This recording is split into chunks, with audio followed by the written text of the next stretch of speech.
Erica. Yeah, and from a legal standpoint, you had to protect your name because it looks as if like the bigger heads over at Fox decided to make a TV show based off of your already like group name. Like what happened with that? Yeah, so in the trademark world, the whole objective of trademarking, which we trademarked our name in '93, in 2002 or something, I forget when this show came out. They came out with this TV show called Arrested Development. The problem with that is that when TV shows come out, generally speaking, they have like um, a sound score that goes with the TV show. A lot of times they release CDs. So imagine a TV show called Jay-Z or a TV show called Beyonce. You can't do that because even though Jay-Z is just some words put together and Beyonce is some letters put together, it also happens to be another entity that's in the entertainment industry that exists already.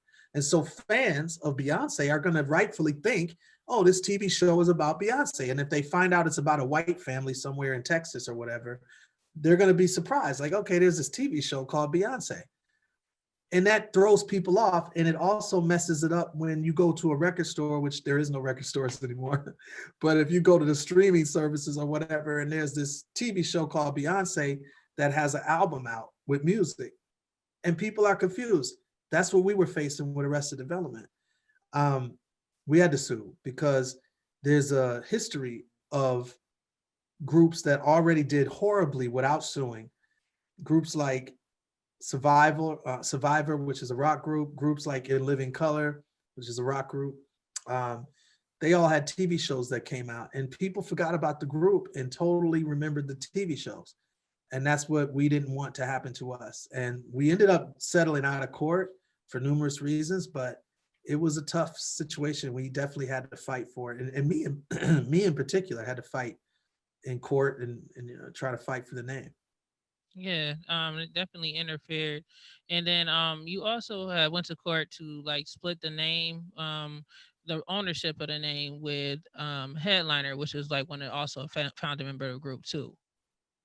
Yeah, so Headliner and I were best friends. You know, it was a horrible reality that ended up happening where me and him were not on the same page. And he felt like it should be 50-50. I felt like it should be different than that. And long story short, we ended up having to go to court. And it was just one of many fires that I was explaining a minute ago where everybody was sort of looking for this certain money bag. And unfortunately it split us up. And we did end up doing a deal where he got 40% of the group, I got 60% of the group. We split monies that way. But to be honest, it was one of those situations where the lawyers really won more than either of us did.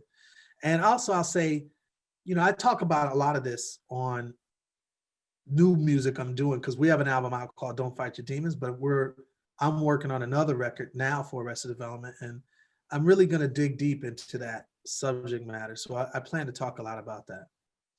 And talking about also new music, I just seen your new music video for Becoming, and that's a part of your current EP that you have out. Tell the audience about that.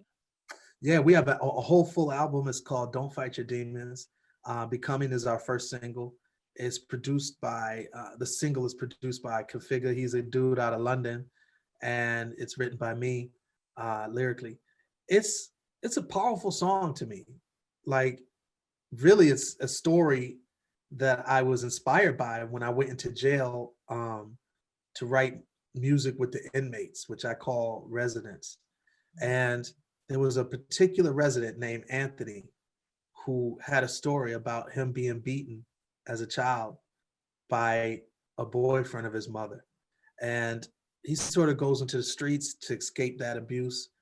It totally scarred him, and it helped him to become, really, it was probably the biggest catalyst for who he would become as a dude that had, and in so many ways, had gotten lost in the sauce, in a sense, consistently going to prison, consistently getting picked up by police, and just stuck in a cycle of recidivism. And so I talk a lot about that in this song. And it's really a journey. It's sort of a coming of age journey of a man, like Anthony, who was abused, went to the streets, found some love there to some extent, but kept getting locked up, going in and out of prison, and then growing from there. Wow. And um now, since we're in the middle of the quarantine, what has been your overall approach when it comes to marketing this new project? A lot of social media, just really, which for me is unique because I'm from a different era where there was no social media for our first album. So it's not even something that's a native language for me, but thank God I work with people that it is their native language and they get it. And also I'm a hard worker. So I'm on social media like all hours of the night, constantly talking to fans, retweeting things, just striving to keep this record relevant. I'm reaching out to different magazines, different influencers, letting them know about the record, and just, constantly making new content, compelling content that people hopefully are inspired by, and just keep it moving. And just your overall goal with Arrested Development. Just two last questions. So what is your next goal like for the future for Arrested Development? What do you want to do? What do you want to accomplish in this next chapter with the group? My dream is for us to be able to capture a nice swath of the hip hop fans out there. I don't want to be a superstar.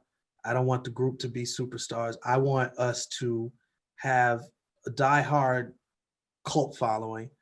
I want us to be able to do 5,000 seaters throughout the world, anywhere we go. And I want us to really avoid the spotlight. I don't need the spotlight. I really just want to do respectable, great hip hop music with real diehard fans that know who we are and respect what we do.